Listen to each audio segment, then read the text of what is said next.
appearance. At yun ang isang pabor na binigay sa atin. And we are the fruits of our parents' declaration. So ano dinideclare ng parents mo nung araw, kaya ka ganito. Nung araw, my parents declared me that I will become a pastor.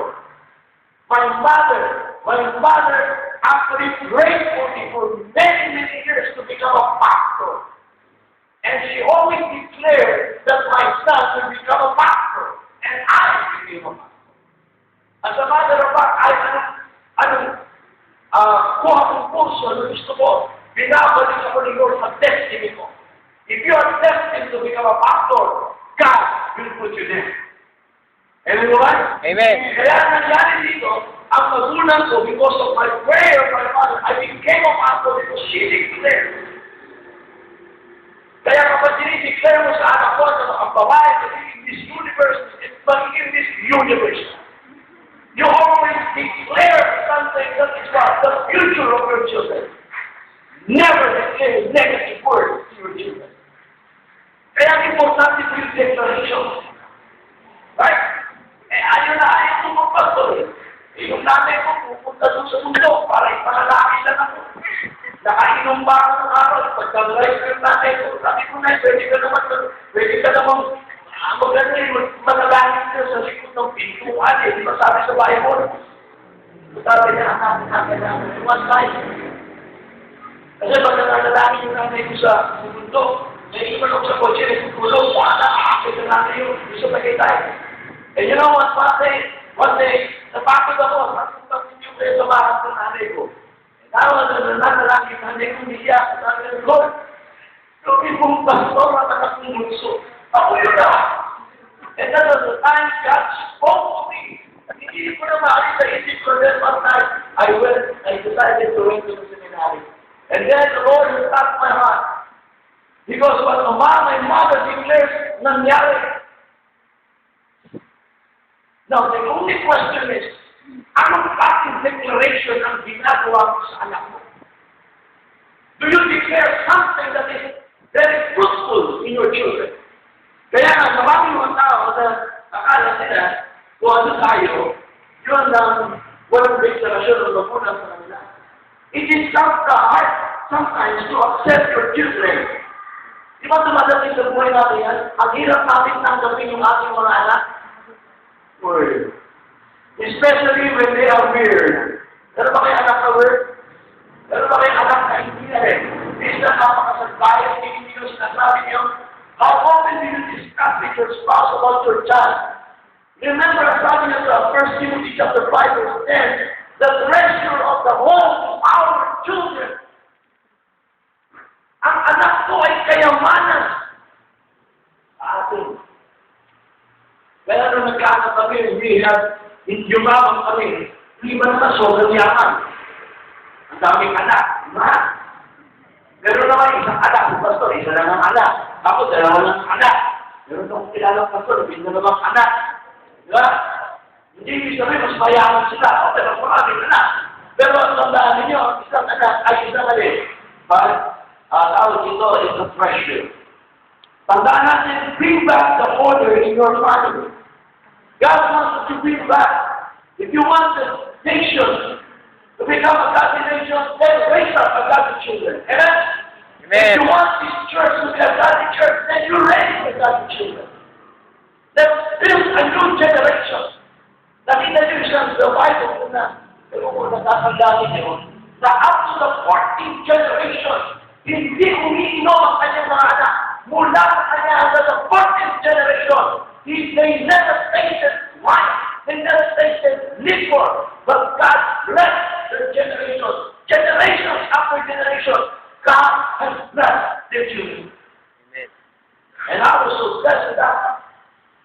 Kaya na, maraming mga tao na naakala nila na pagpapalaki ng anak, it's just not easy. No, it's not easy. They have parents. Maraming ngayon they have parents but they have parents but they don't have. Uy. Diba? Akala nila meron silang magulang pero wala naman silang magulang. And then I said that they have money but they're in poverty. Listen, a child cannot live without a father. Walang father figure. Kaya yung mga anak nag-aasawa ng mali, na maaga.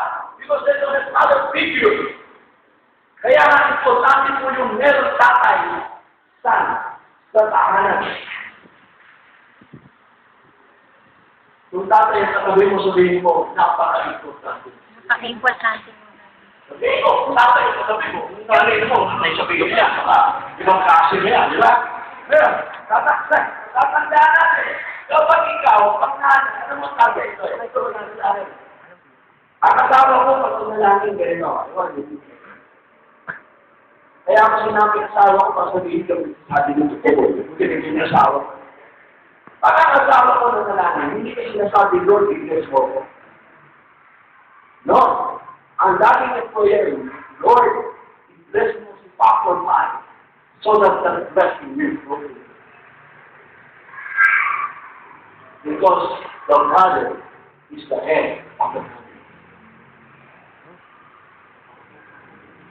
Pag yan ang prayer ninyo, kaya marami mga nag-aaral yung mga asawa mo bahay, may trabaho. Aba, kaya ako nagtrabaho para meron naman ako itus sa pamilya ko, akin yung pera. Tandaan niyo mga bahay, kaya kayo nagtatrabaho to support your husband. In order na for you to see, itong thinking natin, kaya kayo nagtatrabaho in order that you support your husband. Hindi para magkaroon tayo ng sarili ng pera. Kita mo sabi niya, yan ha? Ano? Parapan natin sunod! Gustapan natin ka! Kaya ano mo, tandaan niyo, nung yan ang prayer ng aking asawa, the blessing came to my family. Because of God's blessing, it will flow to my wife, and it will flow to my children, and to the next generation. Listen, if you will bless your child, grabe ang gagawin ng Panginoon sa inyo, sa inyong pamilya. In Proverbs chapter 127, verses 3 to 5, it says, children are heritage and children are reward. You believe in that? Okay, basahin natin yung sinasabi na your children will be Psalms 127, verses 3 to 5. Sons are heritage from the Lord. Children are reward from Him. Like arrows in the hands of a warrior are sons born in one's youth. The weapon is a man whose quiver is full of them, and they will not be put to shame when they contend with their enemies in the hate. I like this verse. Nung nabasa ko ito, ang anak pa namin ay reward mula sa Diyos. Meron tayong alam nung nagkaanak, nagkaanak tayo, dahil tayo kahirap-hirap.